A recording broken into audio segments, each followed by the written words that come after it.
Like I've said, I'm a very visual person, and I've messed around with SketchUp before, and it just doesn't give me enough visual information.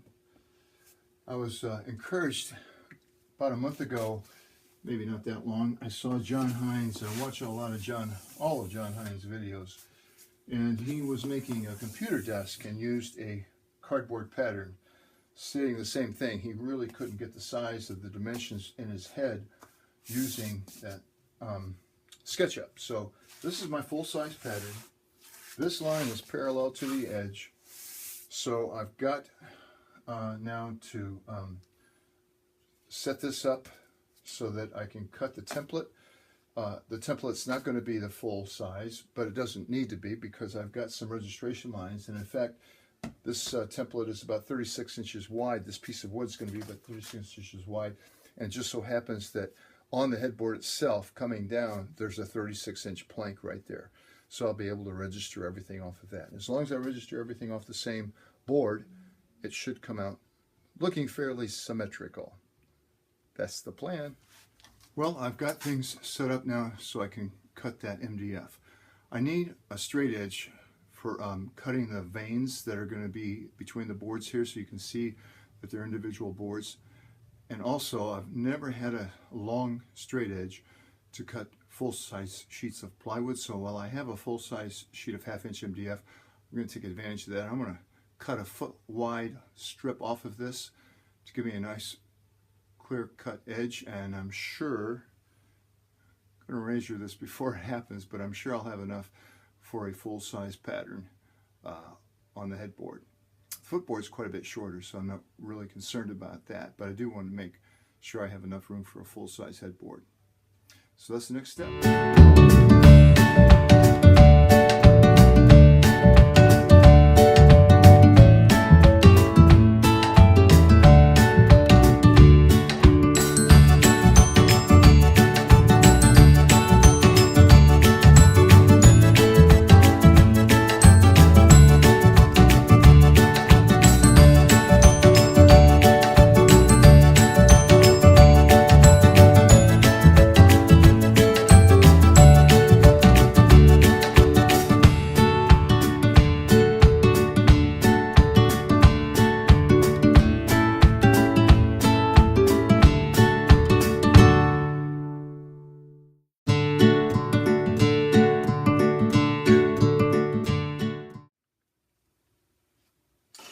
Well, I've got it cut out. I left the line. The next step here, this MDF really kicks up some dust. So I'm going to take this outside, and it's a beautiful day, beautiful afternoon. Probably have track practice here in about half an hour, but I'm going to give it a try. I'm going to go to the line here and get this nice and smooth. Then I'll bring this back in, cut that other half of the template, leaving the line like this, but then I can clamp this to that template and use a pattern bit to cut them out exactly. Once they're cut out exactly, I'll flip them over, glue them together here. I eventually want to make this at least 2 thicknesses or 1 inch wide of MDF, because I'm going to be doubling this at least 1 inch and probably 1.5 inches, so that I can make the molding and use this as the form. So I'll be cutting this eventually once I have it squared off here and have cut the top of the bed out. I'll move this down to 2 or 3 inches here, and then I can do the same thing, cut that pattern out, leaving the line, use a pattern bit so that they're all the same size, and then use that for clamping the molding tube. I'll be gluing that up in strips.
This probably isn't necessary.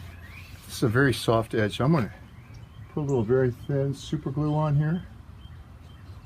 Nice thin layer. That's going to give this edge a lot of strength because this edge is going to be used a lot. And I don't want it to deteriorate. It's not going to take a whole lot of glue.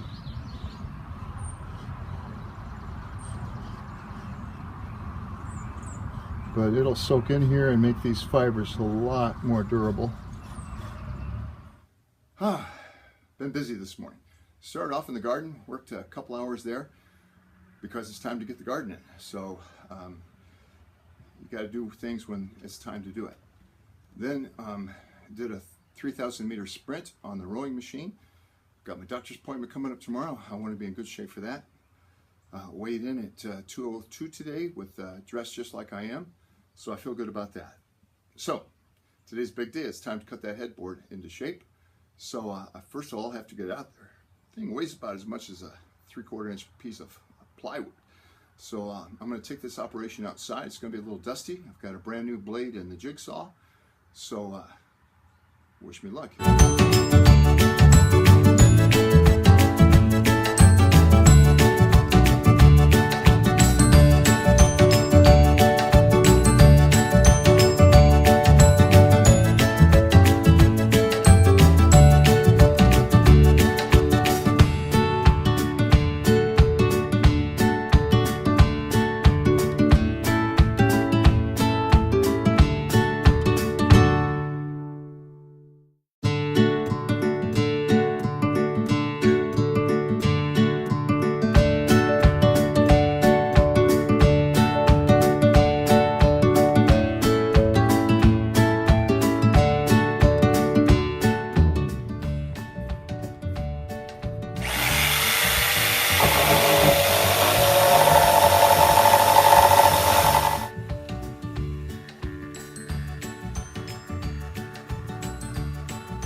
All right, it's cut out.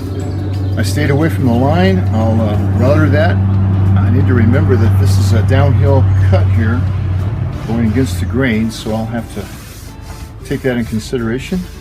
Right now, it's time to do some sanding, get some of these bigger glue marks off of here, scrape that up a little bit, and then I'll be ready to do the veining.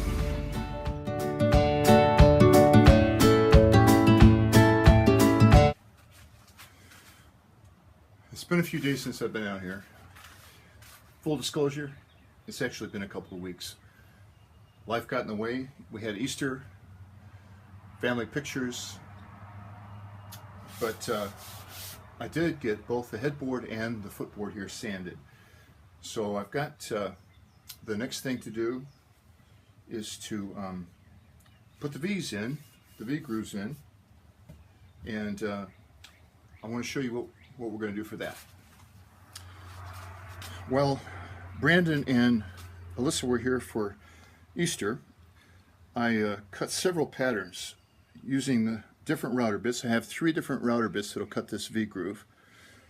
A wide one, I cut one shallow and one a little deeper. A narrow one, and then a little bit wider one, probably 60 degrees here. And let them decide which one they liked best. So they've chosen this profile right here. So I chuck that back up in the router bit, and that'll be the next process. But again, full disclosure, this barn right back here is still leaking. So I'm going to go work on that because it's supposed to rain tomorrow. And I'll get back to putting the V grooves on this. Not tomorrow. If it's raining, I'll do it inside. If it's not raining, I'll do it outside. So that's where we're at. It's coming along, but it's probably coming along a little slower than they would like. Sorry.